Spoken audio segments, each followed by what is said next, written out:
The coloured portion in which figure represent the fraction 1/4. म्हणजे या खालच्या मधला कोणता आहे जो 1/4ला रिप्रेझेंट करतो, म्हणजे दाखवतो की 4 पैकी 1 काय आहे, हा शेडेड आहे. हा आहे का? हा नाही आहे. का?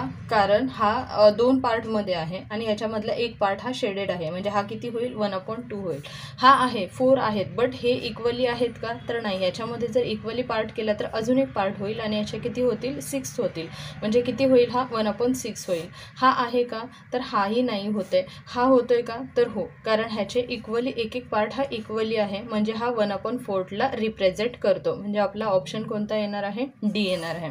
सेकंड आहे write the fraction for the coloured part. आता हे जे कलर पार्ट केलेले आहे त्याला आपल्याला फ्रॅक्शनमध्ये लिहून दाखवायचं आहे. सो हे किती आहेत, 1 2 3 आणि हा 3, म्हणजे हे 6 आहेत. 6 पैकी किती शेडेड आहेत, तर 2. म्हणजे हा आपण लिहिताना कसा लिहिणार, फ्रॅक्शनमध्ये 2/6, म्हणजे 6 आहेत बट त्याच्यातले शेडेड किती आहेत, तर 2 आहेत. म्हणजे हा किती झाला, 2/6 झाला. हा किती आहेत, किती हे सर्कल्स आहेत, तर सर्कल्स आहेत 9. 9 मध्ये किती शेडेड आहेत, तर 4 सर्कल हे शेडेड आहेत. म्हणजे आपण लिहिताना कसे लिहिणार, होल नंबर आपला येणार 9, म्हणजे पूर्ण आहेत, त्याच्यापैकी शेडेड केलेले आहेत 9 आहेत, 9 पैकी शेडेड आहेत 4. सो किती येणार आपला, 4/9.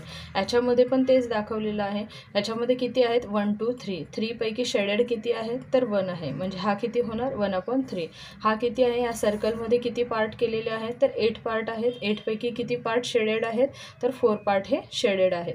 त्यामुळे आपला आन्सर काय येणार, 4/8. लिहिताना आपण कसं लिहिणार, 4/8. आता ह्याच्यामध्ये colour to show the fraction, ह्याच्यामध्ये आपल्याला फ्रॅक्शन दाखवायला सांगितले. हे इथे काय सांगितलं त्यांनी, 2/4 सांगितलं आहे, म्हणजे ह्याचे 4 पार्ट्स आहेत. ह्याच्यामधले किती शेडेड करायचे आहेत, तर 2, कारण त्यांनी काय सांगितले, 4 पैकी 2 शेडेड करा, म्हणजे ह्याच्यातले आपण 2 शेडेड करणार. इथे किती सांगितले आहेत, 9. 4/9, म्हणजे इथे 9 फ्लॉवर्स दिलेले आहेत. त्याच्यापैकी किती शेडेड करणार आहोत, आपले जे काही न्यूमिरेटर आहे वरचा जो सांगितला आहे 4, तर तो आपण 4ला शेडेड करणार आहे. म्हणजे आपला काय झाला, हा रिप्रेझेंट झाला 4/9. त्याच्यानंतर 5/6, म्हणजे हा एक सर्कल आहे, त्याच्यामध्ये किती पार्ट दिलेले आहेत, तर 6 आहेत. 6 मधले किती आपल्याला शेडेड करायला सांगितले आहेत, तर 5. त्याच्यानंतर 5/12, म्हणजे हे आपल्याला जे काही 12 ट्रँगल दिलेले आहेत त्या ट्रँगलपैकी किती शेडेड करायला सांगितले आहेत, तर 5. सो आपण इथे 5 ट्रँगल हे शेडेड केलेले आहेत. सो हा आपण फ्रॅक्शनमध्ये कसं लिहू शकतो.